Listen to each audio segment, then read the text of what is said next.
So, Mr. Flateau, have I pronounced that right? I'd say Play-Doh with an app, so Play-Doh. Flato, gotcha. I Yeah, understand that you are a computer programmer. You are the head of Reflex Studios. Would you like to correct. introduce yourself, please? Sure. Well, I'm Adam Play-Doh. I am the head of Reflex Studios. This pretty much is me, but I hire people time to time to help me out with my project. But it's just pretty much me, a dude that makes video games. Alrighty. And you have been in business for what? What was your first big release, would you say? Oh well, my first release, the original Welcome to the Game, was my first release. Before that, I did the 2016? Kickstarter for Rise of Strangers, but they never released, and I don't really consider that a release. So, Right. 2016. That's when I 2016 started then. game development, at least. Gotcha. But Reflect Studios has been around much longer than that. Where would you say you got your start in game design or programming, so to speak? Well, before I did game design, I did web and app development, and I serviced people making websites or apps, whatever the case might be. While I was doing that, I was also chasing startups, like the next big website or the next big app. This was like 10 plus years ago. And I was doing that for, I don't know, 10, 15 years before this.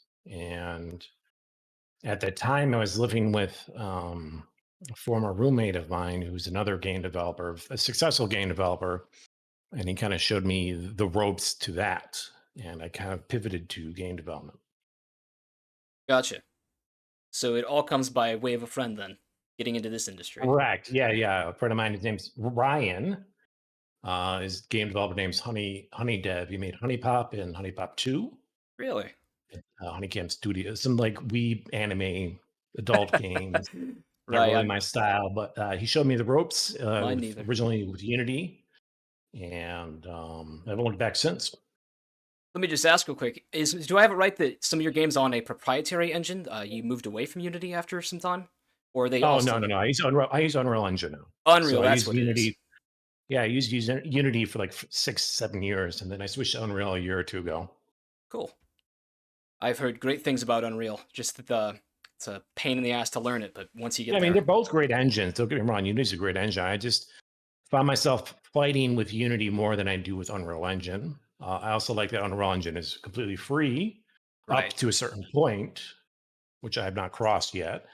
Um, with Unity, you have to pay, and I had to pay for a professional, and that was like 100 something bucks a month for years. And a lot of times I go on breaks after I finish a game, and I'm still paying for it. So I kind of disconnected myself from Unity. It was around the time when they kind of a little bit before they did the licensing thing, all that Right. drama. I remember when that was in the news. Yeah, I stepped out from actually before that. Before that happened, I switched to Unreal, and I found myself fighting with Unreal a lot less than I did with Unity. But it's more on the graphic side of things that I found myself fighting with Unity. Everything else, not so much. But I feel that one of the most important things with horror games is having a good immersion, and graphics are important for that. Right. And with Unity out of the box, it's difficult to get it looking decent. Unreal Engine out of the box, it looks great. So I switched to that, and I'm very happy with Unreal. I like it a lot. I like it more than Unity. Well, it sounds like you've definitely picked the right time to jump ship from Unity. Yeah, I think they backtracked a lot of things. I think Unity's still a great choice. It really is. Between all the engines out there, I'd still pick Unity or Unreal over like Godot or anything like that. Gotcha. Well, then, I think I'll just drop a final word before we begin that our chat tonight will definitely contain spoilers for Welcome to the Game 2, probably a couple for Scrutinized as well. I don't Okay. plan on getting into any big details for Dead Signal, namely because I have not actually played it yet, and I still plan to. So, unless you've got Okay. anything else you'd like to throw out before we begin, I'm ready for Welcome to the Game questions when you are. No, you go for it, man. I'm ready. Alrighty, so I believe you've had a heads up on some of these, so I don't catch you too blindsided. So, first thing No, I'd like to ask about is where did you no, I find have a your heads up yet, but no, you're not catching me blindsided. where did you find your inspirations for the original Welcome to the Game? A creepypasta. Ooh, you know the Simple one? as that. I don't remember. Back then, I was looking for game ideas on YouTube, and I would always watch like top 5 creepy videos or like top 10. And there's a creepy pasta that came into my mind. And the whole thing with the breather, too, is from another creepy pasta about a killer who calls them and then stabs them to death. That was from another creepy pasta. I forgot which one, though. It's been so long. Interesting. So this game, pertaining mostly to the internet, draws a lot of inspiration from the real horror side of the internet. Yes, for sure. Seems interesting seeing that way. And beyond Welcome to the Game 1, what drove you to make the sequel? Well, Welcome to Game One did very well, more than I thought it would. To be honest, the original Welcome to the Game was just kind of like a small game that I put together in like 3 months initially. And then it got a lot of traffic. A lot of people enjoyed it. And eventually I decided to make Welcome to Game 2 because a lot of people were requesting it. And that's pretty much it. I felt like I built a decent lore at the original Welcome to the Game, at least to make a second one. And then with Welcome to the Game 2, I kind of pushed that door open even more. And unless I'm mistaken, this is a lore that still spills over into future titles you've released since then. Yeah, all my games are in the same universe, except Master Deception. That game didn't do too well. I dropped that project. I learned lesson learned with multiplayer, but yeah, Welcome to Games are in the same universe with Scrutinized and Dead Signal Gotcha. and Rise of Strangers. And Rise of Strangers, same Right. universe. I have heard the Father Donald cameos and whatnot from Yeah, that yeah, make yeah. appearances there. So yeah, that is one question knocked off I had later on. So Mask of Deception, which was sort of like a, I guess you could almost call it like a Phasmophobia Among Us hybrid. Game's free to play, Correct. Yeah, but you've discontinued yeah. support since. So that one Yeah, dealing. Sorry, you I'm sorry. speak. Go ahead. I'm sorry. I was just gonna say that uh, seeing as you do not consider that to be in the same universe, we cannot expect to see any sort of supernatural infusions in future titles belonging to the series. No, I'm not. I'm not a fan of doing supernatural stuff, paranormal stuff in my horror games. Just because I think it's too cliche. I feel that it's too overdone. Um, the movies and games all just rely on paranormal. There's a huge benefit to it though, because you can get away with a lot of things that you can't with not using that approach. Massive Deception was, again, like you said, a hybrid of Among Us and Phasmophobia. But it was my first multiplayer game, and I learned a lot with that failure. And I don't plan on doing multiplayer again anytime soon, probably not for a while. There's a lot of difficulties in the initial launch, and multiplayer is so important to get done right the first time. Right. And it's too difficult for people to really get the grasp of. I made it too difficult. I made the instructions like a 10-page thing, which people hated. There was no tutorial, nothing. And if I were to do it again, I would approach it completely differently. Another things they had against it was it required 6 players, and a lot of people don't want to play with random people. They just want to play with their friends, and a lot of people don't have 6 people available at the time they're available to play the game. So that's something else I would change. If I were to do another multiplayer, it would be single player with co-op. I wouldn't do another PvP, PvE type thing until I've kind of really established myself with multiplayer and ways to approach it.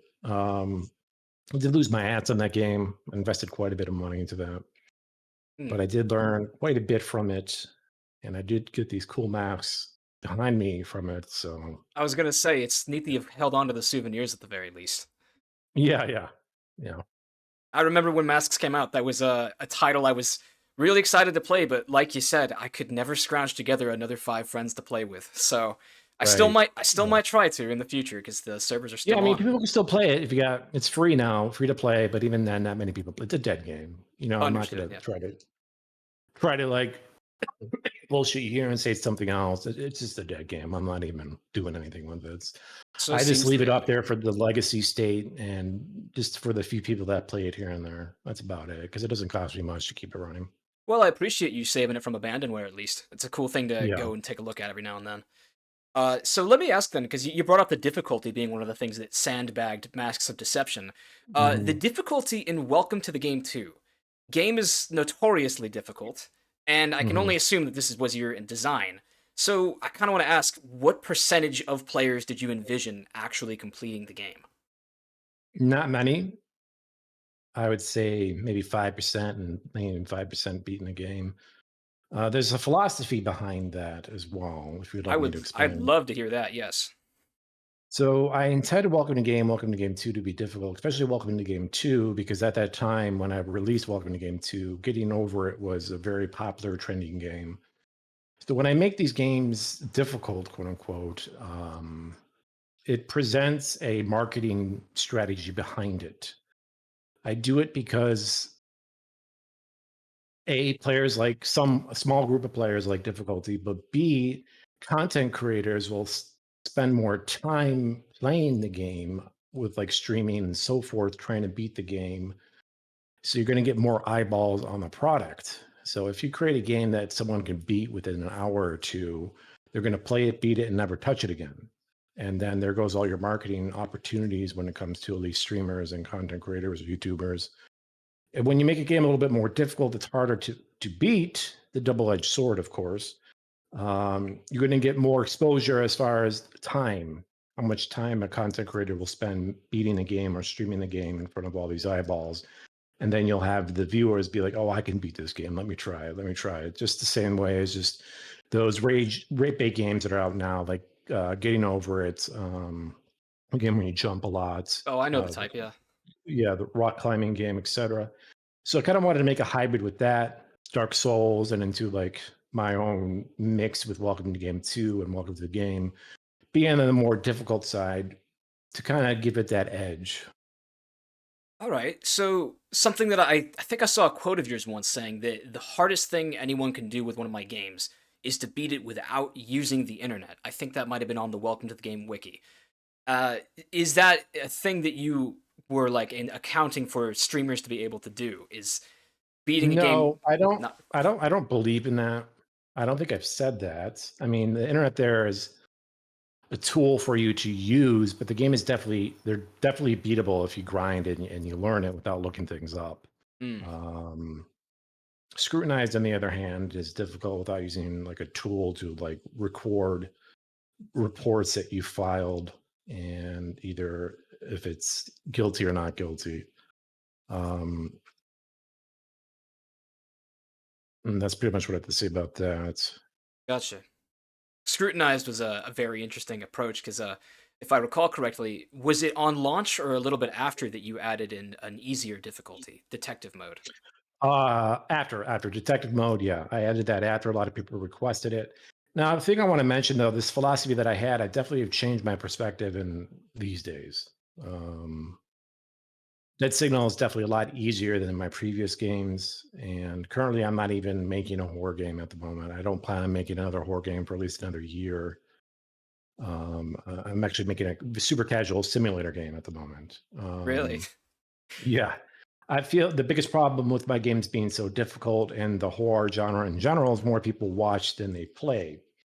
And in order for me to maintain my business and make ends meet or make the money that I want to make is you have to sell products. I don't make money from YouTubers or Twitch streamers directly. I make money with them presenting the game and it hopefully being appealing enough for people to buy it.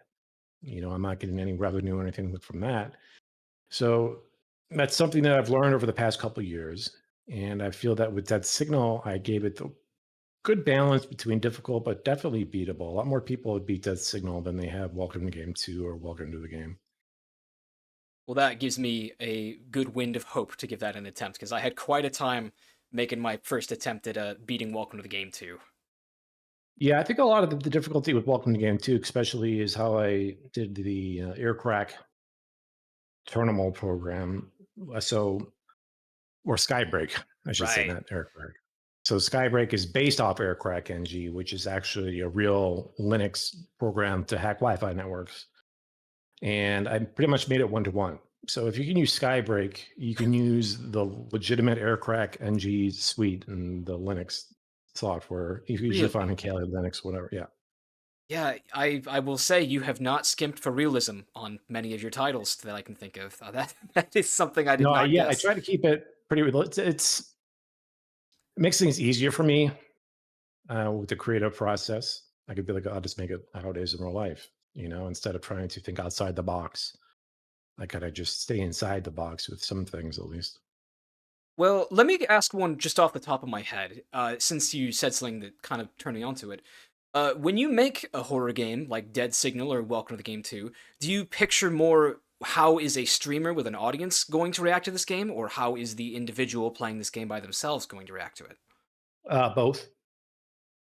The biggest thing with, especially with jump scares, I consider the streamer perspective with that because it generates content. People clip it, they laugh, they share it with their friends, and that content gets shared on like TikTok, Instagram, etc. Them getting jump scared. So that's another marketing philosophy I have behind on that. But at the same time, especially with that signal approach, I tone it down as far as difficulty. So with Dead Signal, you just look at cameras and it's like, where's Waldo, pretty much. So that's where I came in with the player perspective. Um, and with all my horror games, I really like to focus on the immersion. I think that's more for player perspective as well.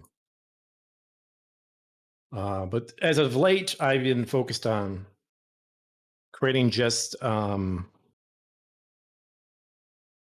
casual fun game.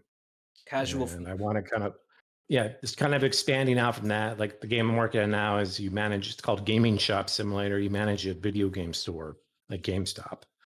And it's going to be similar to like Supermarket Simulator or Card Shop Simulator, similar in that principle. My own twist of it. There's going to be no horror elements at all. It's going to be targeting lower end hardware. And I just want to create a product that people are going to see like, oh, that looks fun. And they just could display it and not be stressed out about it and just have fun. And that's what I'm currently focused on, surprisingly. Yeah, that does sound surprising to me. It's a complete 180 from what I might call some of the more intense games I have ever played, specifically Welcome to the Game 2. Yeah, for sure. I just, like I said, more people watch horror than they play it. So I had to pivot a little bit, try to experiment with different genres and Yeah, see if I can get my feet wet over there, see if people enjoy them. makes sense. Um, I wish you luck on this journey then to oh, thank you. experiment Thank with you. new Appreciate it. genres. Yeah. Moving towards Welcome to the Game 2 again, I did want to ask one of the minor shocks that occurred to me when I beat the game is that even as it finishes, there are no credits. So, for the Mhm. record, I just kind of like to ask who made Welcome to the Game 2? Did you work alone, as I've heard some say? And if not, who worked on what? No, I Welcome to Game 2 was mostly me, but at the time I had a partner who did he did all the environment stuff. So he made all the models and the apartment and all that. And everything else was you, you're saying? Yes, yeah, the computer stuff, the programming, the lighting, pretty much everything else. Wow. Animation, I did have an animator. So like when it comes to what I do, anything with characters, I hire someone else to do for me because like characters are a completely different ballgame. It takes a specialist. Yeah, so someone who does characters, they just do characters, and like animators, they just do animating. Riggers just do character rigs, and so I even now I just hire other people to do that for me. Um, and that signal, a lot of people, I hired a lot of people there. Scrutinized, I had a lot of people help me with that too. But Welcome to the Game 2 was about, I don't know, 5 people. Wow. Even so, that's a very tight ship and impressive for the final project. Yes, yeah, for sure. But I'm a workaholic. So when I'm grinding, I'll work 12, 15 hours a day, 7 days a week with no time off. So it's a lot different for someone who just works a normal 6 to 8 hours. For me, I'm working 12, 15 hours nonstop on the weekends to the point where, I'll end up in the hospital. So like Welcome to Game 2, I ended up real sick and had to get my gallbladder removed. Oh wow. And so it comes with a cost. And recently I kind of stepped away from being so hardcore about it. I'm getting older now, so I can't really do that. Understood. Yeah, it's definitely some cyborg activity to put in hours like that into game Yeah. development. Yeah. Yeah. Wow. Well, when you're passionate and you're driven, to me, it wasn't that bad at all. It's kind of just, especially now when I look back at it, I'm glad I did that. Good. That's great because I mean seeing forgive me, was it Scrutinize that came before or after Masks of Deception? Uh Screw Nice came before Massive before. Deception. Yeah. I was gonna Mhm. say, it's almost like inspiring to me to see even after something that you said yourself you lost your ass on, like Masks of Deception, Mhm. you just kept on like a juggernaut and were working on Dead Signal. Or I don't know how long of a pause there was between the end of development for Masks of Deception or the start of development for Yeah. Dead Signal, but the fact that you still brought in the full heat and brought another game in this series, I think speaks a lot to your work ethic as a game developer. Oh, thank you. I appreciate that. I mean, I do this full time. So like I don't have a normal job. I don't have a 9 to 5. I had a 9 to 5 in probably 17, 18 years. Um, so this is how I make a living. This is how I pay my bills. This is how I support myself. This is how I'll get the things that I enjoy. So I don't really have time to kind of just dick around, if you say, and not do anything. But there's been periods where I haven't made a game in a year or two. You know, but it takes me a long time to make a game. It takes me 6 months to a year. And the current game I'm working on now, probably, I'm hoping by March I'll have something out there, but we'll see. Hmm. What sort of things do you pursue in these down times when you're in between titles? Um, the best way I could explain it is that the way my brain works is that if I'm in work mode, it's really hard for me to disconnect. And when I'm not working, all I'm thinking about is working. So a lot of times when I break away from work, I need like 2 weeks to even just step away from it because my brain is constantly just, even when I'm laying to go to bed, I'm just thinking about, okay, what can I do next? This and that, just thinking about all sorts of things. But once I do finally disconnect, um, I just like to relax and just not even think about it. Last time I took a break, I spent a lot of time playing WoW Classic, um, and I also played League of Legends for a little bit, um, and then Escape from Tarkov. But the last game I played was WoW Classic. That was about a year ago. When I took a little break this summer, I traveled a little bit, visited a couple friends, and that's about it. Hmm. It's a I also interest. watch TV shows. I like watching like Netflix and stuff like that. I'm pretty boring, to be Ah, honest. Outside, I'm just like a normal, boring dude, to be honest.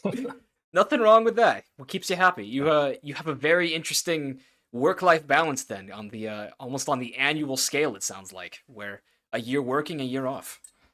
Yeah, I try to go for that. Maybe not a year off. I can't. Yeah, Like, I I want mean, to get a house. right, I'm right. saving all right now to get a house. I want to move, so I'm trying to make some moves to make that happen. Hmm. Well, one of the more popular questions that I suppose fans of your series have repeatedly asked in comment sections everywhere is how were the websites for these games made? Because a lot of them are really something. The original Welcome to the Game was all made in Photoshop. They're all just flat images. And Welcome to the Game 2, they're actual HTML pages. And was it you Um, yourself who made them? Original Welcome to the Game, yes, Welcome to the Game. I did a few of them, but my partner at the time did quite a handful of them as well.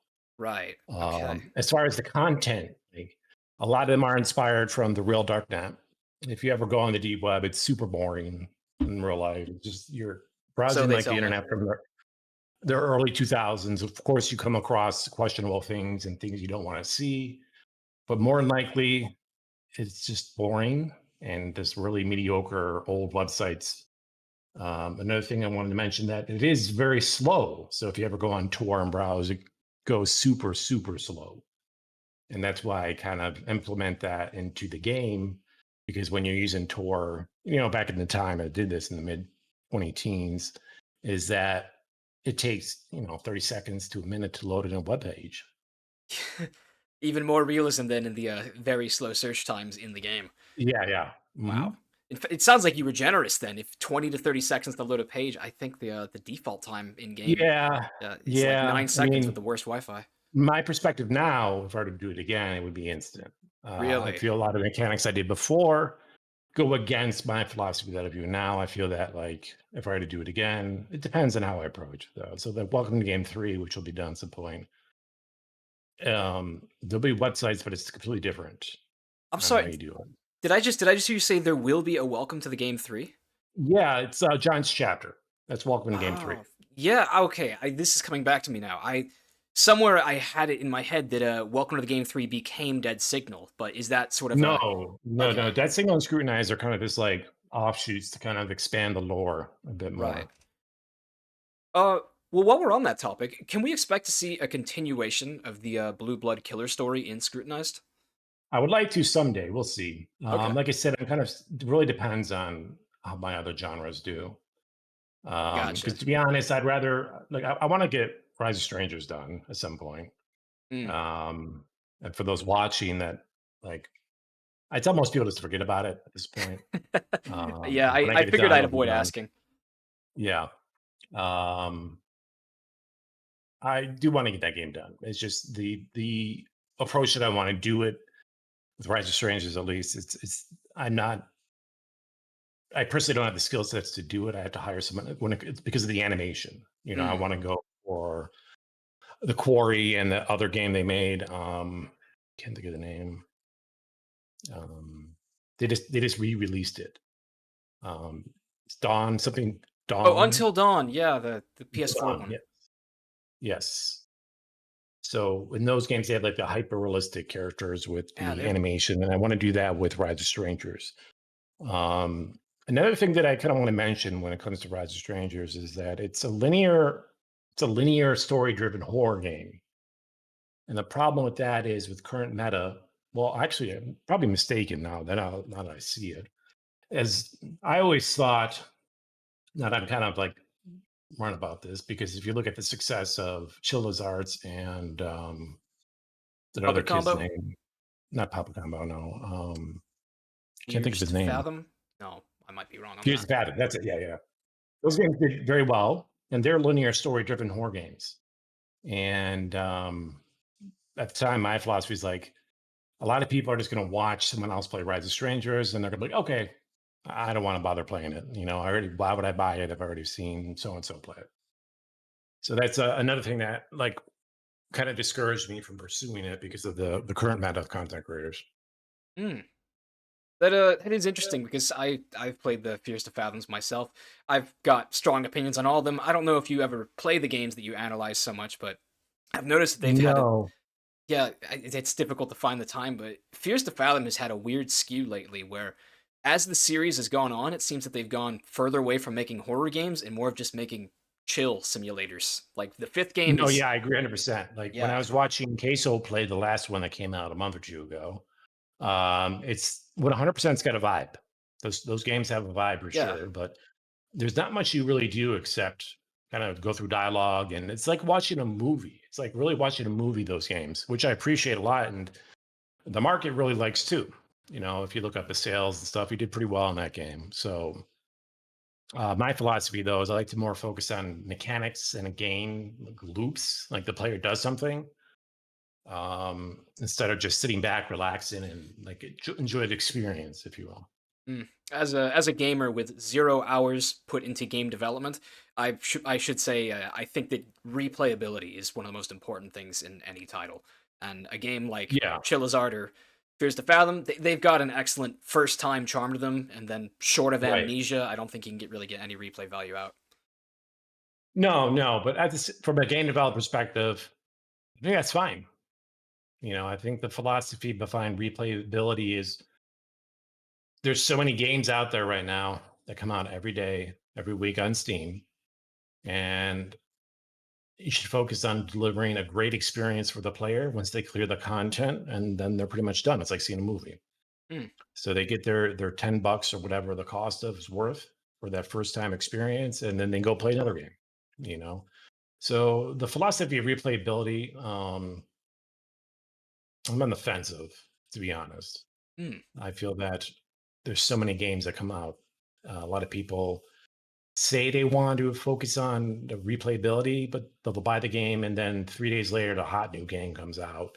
They drop it and then they play that one. So you got to ask yourself, how many games do you have in your Steam library that you've never even played, or you played about 20 minutes and like, oh, I'll go back to it. I'll go back to it. I feel that games like RimWorld and et cetera did an insanely good job at like replayability. Um, and so forth. And that's why I kind of go with the roguelike approach with my games when it comes to at least welcome to the game, dead signal, etc., where you have permadeath. Mm. And then I add in the RNG and everything else and the loops. So every playthrough is not the exact same thing. The core concept is the same, but little things are different each time. Yeah, permadeath goes a long way for player immersion. I would definitely hold on to that as your game development tenets, for at least as far as horror goes. Oh yeah, yeah, for sure, for sure. It would not be none of your titles would be the same game if you had periodic checkpoints and saves. Right. Well, I mean, the casual mode in Death Signal is not permadeath. Oh, really? Yeah, I spoke too soon then, but I will be sure to Death play Signal that. is casual mode, and I think it was scrutinized too. You know, get Oh, because permadeath. detective, yeah. Yeah. Oh, that's that. I think the normal. I mean, the easy or I don't remember what it Really? called, but Okay.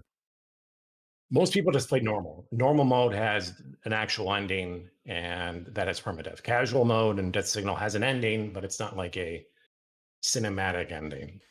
I wouldn't even consider it normal. I mean, it has an ending. So Hmm. While we're on this topic of scrutinized, I just want to ask from my own curiosity, why did the character model for Tanner change?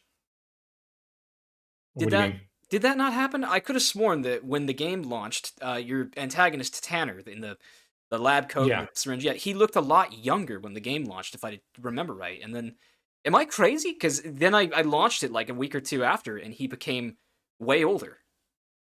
No, I never changed Oh Tanner. wow, I'm crazy. My mistake then. Yeah, no, no, Tanner's the same. I didn't update his model at all. I have the weirdest memory that he looked almost like Scout from TF2 when the game launched, and then one day I opened it up and he looked way older. Wow.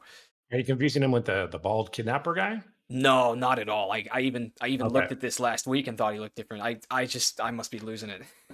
No, no, I didn't change him at all. He's been the same since. Gotcha. Um, well then, let me go ahead and just ask what might be a difficult question for you, or maybe it'll just roll right off the tongue. Which of your games is your favorite? People ask me that all the time, and I answer simply, they are all my favorite. All your babies. You can't pick a Yes, favorite. Yeah. exactly. Well, it's good to know you take such pride in them, young. Yeah. So again, welcome to the game two spoilers here. Why did you decide to play a character in the game, let alone the main antagonist? Um, well, honestly, I didn't want to. So Adam being the bad guy, like initially in Welcome to the Game, I was just the tutorial guy. I got that inspiration from the original Five Nine because Scott is the tutorial guy. I just wanted to be the tutorial guy. And during that time, a lot of rumors and just like fan fiction, which is like, oh, I'm actually the bad guy. And it was probably like a month before launching Welcome to Game 2 when we were working on the ending. Um, we didn't have one, and we come like, what, I'll just make myself the bad guy. It was very last minute, Hmm. and it kind of just moved from there. And then we did the tutorial and the ending with me being the main, well, Adam being the main bad guy. Um, and it kind of just stuck. Trust me, I'm not a fan of it. I cringe every time I I was do gonna my ask, voice yeah. lines, etc. I'm hoping maybe I'll just kill my character off in one of these games, and I don't have to worry about it anymore. Because to be He's a bit of a honest, bastard. I don't think anyone would miss yeah, him, but I just don't. It's sad, and people think like I do it on purpose, like I'm like an egotistical game developer, etc., etc. And the honest answer is this: literally, we didn't have much time left for the ending. I didn't know what to do. I just kind of just put it together as like people were saying that I was the actual bad guy in psychology at the start. And I'm like, all right, whatever, I'll run with that. And when I did Welcome to Game 2, I had no idea it was going to get as big as it did. Um, would and you that's say like it's your biggest release then? absolutely, yeah. Okay. Wow. So it was out of necessity then. There was no plan Pretty for much, you. yeah. Wow. That's that's unfortunate. Seeing as it's like you said, people have made these egotistical assumptions about you that some have even Yeah, said yeah. the game is your power fantasy and things like No, that. And no. Yeah, yeah. no, it's I didn't get that impression. Like, Um, I will I say just that. I threw Sorry, you myself speak. in there, and that's why Scrutinize didn't even say anything except the one ending with Tanner. My name is just mentioned. That signal I played a pretty significant role. But yeah, I try to keep myself as out as much as possible because I don't honestly. I'm just a dude who makes video games. I don't want people thinking that like, oh, this is my secret life. I'm portraying a video game. It's not. I literally like if I'm not working, I'm watching Netflix. I have a pet bird I hang out with. At the end of the day, on the personal side of things, I'm a huge dork and very low key. I'm almost 40 years old. I'm just a dude who makes video games. There's not much cool and crazy here. What's your bird's name? Phoenix, his name is Phoenix. What kind? It's a sun conure, Ooh, that's that type exotic. of parrot. Yeah. Towards the end, I'll grab him. I don't have him right now because he'll be hopping away and jumping all over the place. Oh, I invite you to do so. I'd love to meet him. Yeah, well, at the end, I'll bring him in here. Awesome. Um, but yeah, I mean, I must admit there is a little bit of that fourth wall charm to the ending. As much as you weren't a fan of putting it in, Yeah, I believe I only got the one ending where, which I suppose is not the canon ending now with Dead Signal, where Clint dies right, in Amelia's place, and that sort of ends with you saying thanks for playing, and right, everyone exactly. who Yeah, knows you're the developer. That's a very neat, like tongue in cheek sort of final line yeah. I there. mean, it has that edge where it definitely breaks the fourth wall, and I play on that quite a bit. Um, but initially, that was not the intention. Things just kind of happen. I would maybe call that a happy accident because I think that it's kind Yeah, of a absolutely.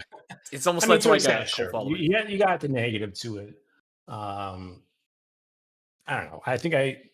I appreciate how Ryan does his games and a couple other game developers who just completely stay out of the public.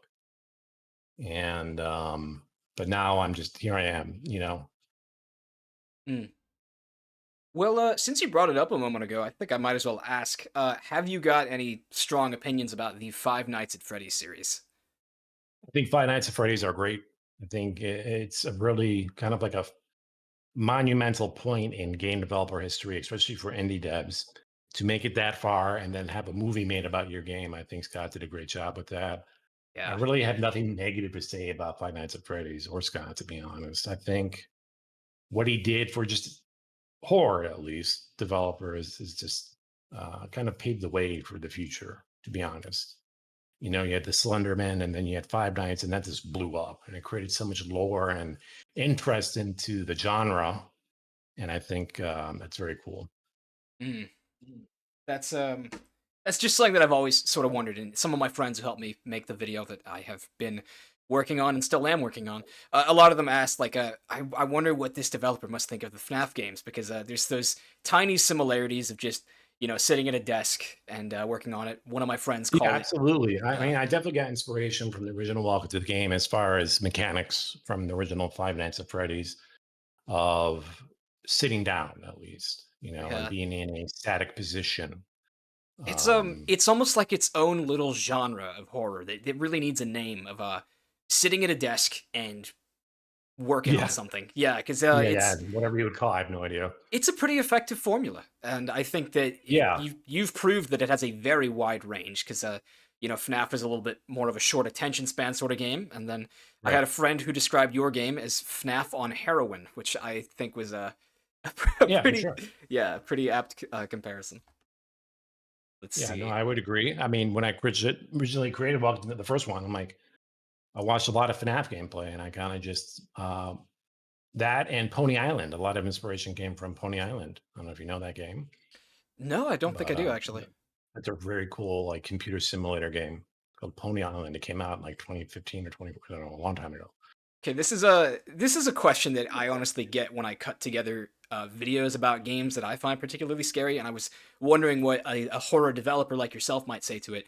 When making a horror game, have you ever had concerns about scaring the player too hard? Um, no, Not at all. no. I mean, you can't. I mean, jump scares definitely give you a jump. Things like Welcome to Game 2 and Welcome to Game 1 are super edgy when it comes to the content on the websites. That and it, I'm going to tell you guys now that won't happen again. I got away with it. I kind of got grandfathered in with Steam, but if I were to, let's say, release Welcome to Game 2 now, I don't think it would pass. So my future Welcome to the games won't have the crazy stuff. Okay. I was a lot more edgy. I'm like, but now that I'm more established and I have more to lose, I'm not going to really be pursuing that. And after Steam banned the original Scrutinized, and the Nightmare had to deal with that, I kind of had to tone it down a little bit as far as the content. And that's the thing I think about as far as scaring a player too hard is just how edgy can I get without crossing a line. Um, and to Yeah. be honest, I'm kind of more conservative these days. Wow. It's it definitely seems like there were some risks taken as far as the content goes, because You know, there's a Yeah, lot. yeah, There's yeah. plenty of moments where you play that game and you think, where did these images even come from? And I think you said Yeah, well, a Photoshop. lot of those, especially the one website, the with the sperm, Oh uh, God. it's glue. It's literally glue. Took pictures of glue Oh, and so you took the photos yourself? no, Or my former partner took the pictures, oh, and a I, lot I of them s- are from Dreams Time stock photography websites, and this photoshopped and it up. oh wow. That's So all the images you see are just fake. Like I can't believe I have to say this, but none of them are like real there's no people deep actually. web images. No Yeah, no, humans no, were just harmed in the making of this game. no. There's Only in nothing playing it. going crazy there. Yeah, it is. Yeah, it's an assault on the senses, and I for one really enjoy it and think that it has a very unique identity in the horror game landscape. You still with me? Yeah, I'm sorry. I think I lowered my Oh, tone and my mic didn't pick me up. I'm sorry about that. I was oh, just saying that it's yeah, assault on the senses, very unique yeah, experience, and it's interesting to yeah, hear you say that you don't think it could get made today. yeah. No. I mean, maybe, but no, I don't want to risk it. It's too much to lose. It's not worth it either. I'd Wow. rather focus on a game, a good experience without relying on edgy stuff. It's kind of cheap. Hmm. Let me ask you just a little piece of lore within the game that I'm always been Sure. a little curious about. The breather in Welcome to the Game 2, is Hmm. he like part of the concerted effort of like Clint being on a live stream and getting tortured, or is he just a rogue actor who's going after the journalist trying to expose him? No, he's an associate of Adams, Right, okay. and it's going to tie in with Rise of Strangers at some point. Well, looking forward to that. Mhm. Wow. Okay. We have really burnt through these questions. I gotta come up with more material then. But Okay. you've been efficient and insightful in answering most of these. In fact, I think we've gone through all of them about the last one, which is a question I'm trying to get into the habit of asking more when I take these interviews. Which is, Sure. are there any questions you wish I asked you but I didn't?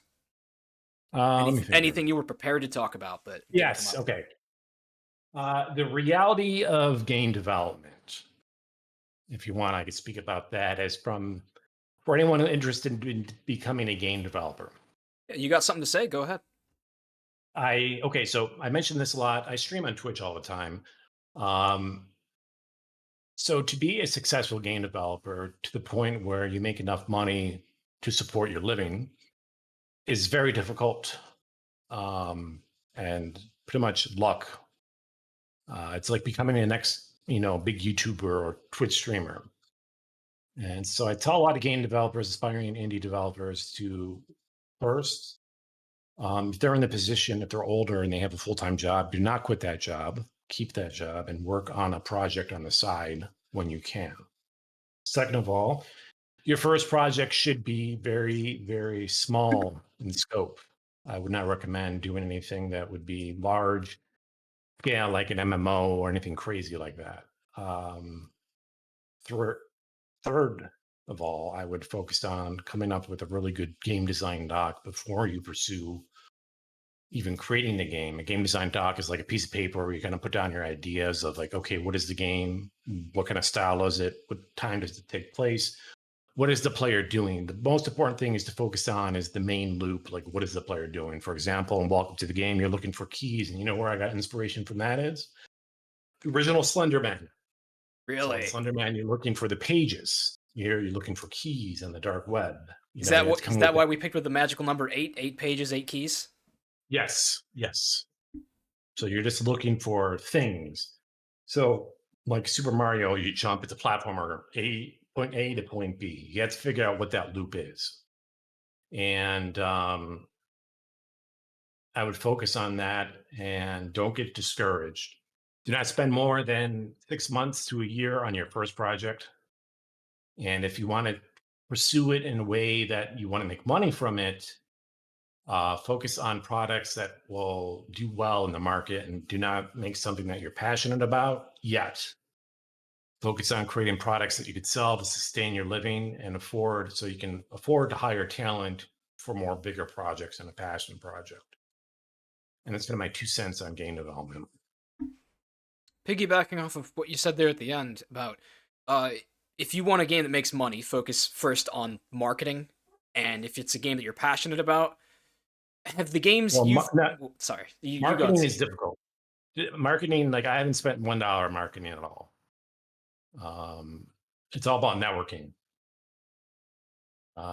establishing relationships with communities of content creators that you would like to see play your game. Um, a secret that I did when I first started, which I don't tell many people, but it's called a round robin approach. So when I first launched Welcome to the Game, and when I was doing my Kickstarter, I would hit up content creators, and you're just kind of shooting in the dark. So what I would do is I would focus on their friend circle, their group circle, of who they either do streams with or do videos with, who their friends are.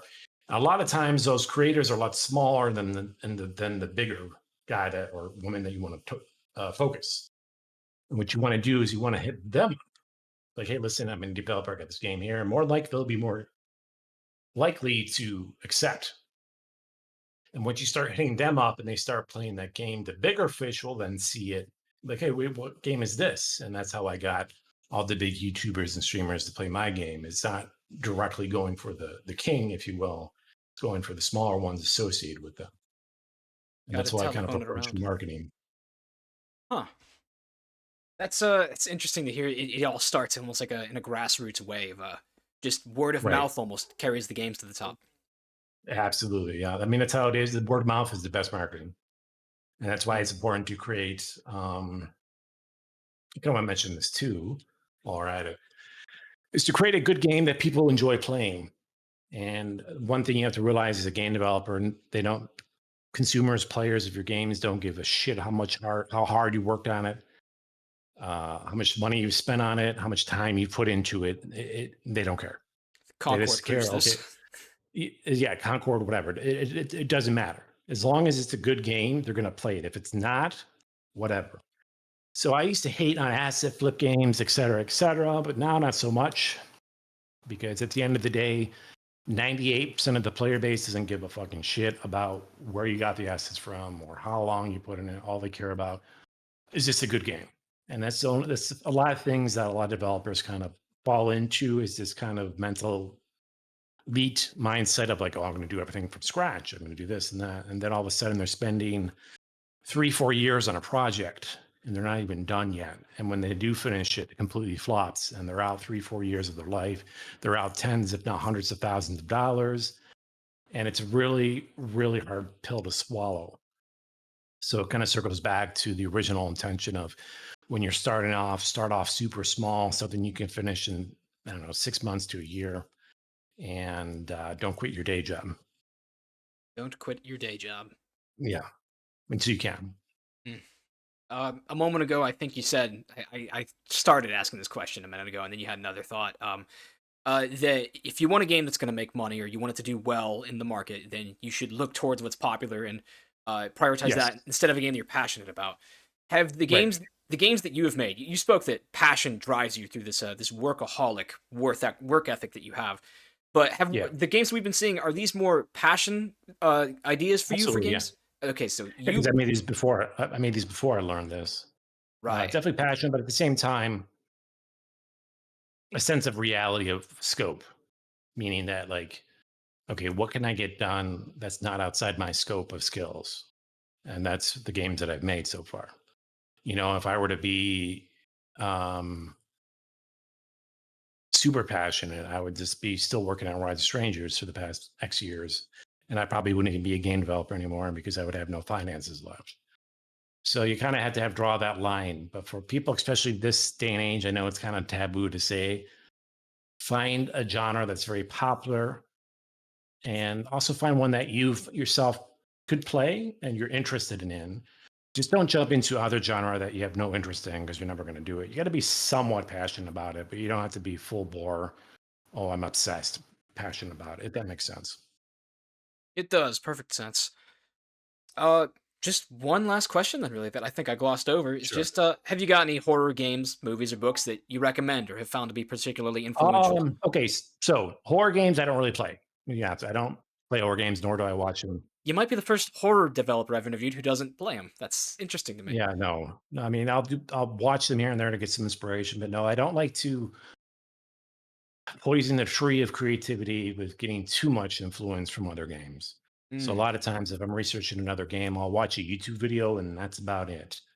That I actually don't makes a really lot of play them. sense. Looking at Yeah, your games, because I very rarely do I see thematic or mechanical crossovers in your games with others. So the purity yeah. of your tree of creativity I try is to make it evident. my own.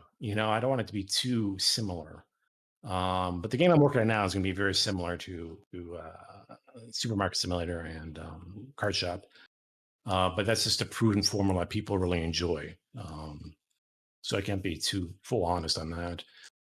As far as movies, and when it comes to horror, I don't really like horror movies, most of them, because they're so cliche and generic. It's like the haunted girl or some creature, et cetera. It's so played out and cliche. But however, I really enjoy. Hold on, let me look up this guy's name.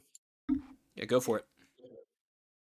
Really unique twist. Long Legs. I like that movie a lot. That came out with what's his face, That Nicholas. was Nicolas Cage. Yeah.